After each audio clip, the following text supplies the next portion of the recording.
What is up mga guys? Ay dahil na nga ngayong araw ay isa sa special na araw para sa aming pamilya. Ay gawa ng birthday ng aking isang kapatid na si Ann Margaret Manalo. Iyon.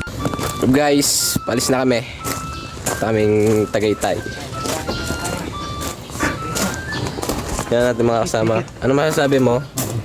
Let us pray. Let us pray. Commander. Pray niyo. Hello po Ate Garrett. Kamusta naman ang umaga mo? Libre. Ano masasabi mo sa iyong mga taga-bati? Thank you po. Ka na iyak. Ako na. Kahit ilan taon ka na ngayon?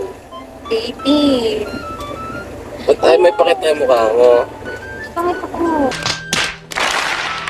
Gusto ko makita ng mga netizens. So, as of now, we're here in the Jollibee of the Lipa City of the Batangas. I am sorry, I don't speak English. Very good. Enjoy, kaway-kaway, bago siya sa mukha. Ay, di rin na nga mga guys, for the go na mga person.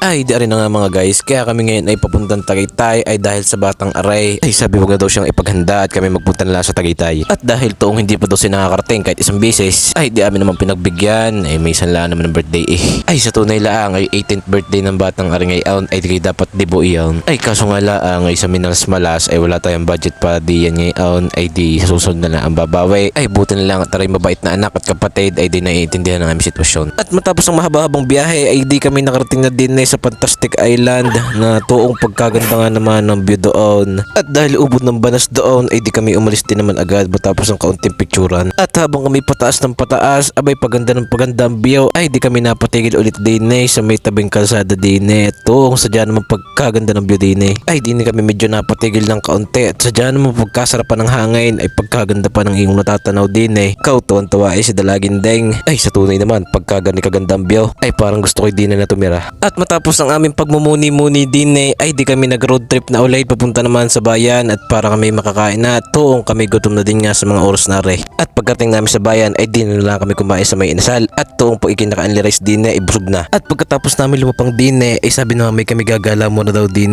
sa may fora. Ay hindi ko naman alam kung ano bagare. Basta ari parang mall. Tapos bay gari mga re maya pa ay nagdire-diretso na agad sa parking lot. Ay yung pala uuwi na. Bay ka naman umambun lang ay uuwi na agad. De joke lang. Ay di rin na nga mga guys sa aming pag-uwi kami di dumaan sa may sungay. Ay kung aking iisipin ay parang hindi kaya ng brake ng bike ko aray. Tuong baka pag ako'y din lumusong ay doon ako pulutin sa bungangan ng taal. De joke lang. Kaukay naman pagkalaking truck na rin din pa naisipan dumaan. Ay di rin na nga natanaw na namin ang bulkan taal na isa pa din sa gustong makita ni Garrett. At nung kami nakakita ng maganda-gandang spot din ay di rin na kami nagsibabaan na din at kami pipitsuro muna na kaunti. Ay kain naman na parang puro picture na nangyari sa aming galang aray. Pero ayos lang iyon at naiintindihan naman namin ang aming mga magulang. Happy birthday Ann Margaret. Sana ikay patuloy na magkaroon ng mabuting puso at patuloy na sumunod sa ating mga magulang. Ay siya hanggang din na lang muna ulit mga guys. Bye-bye!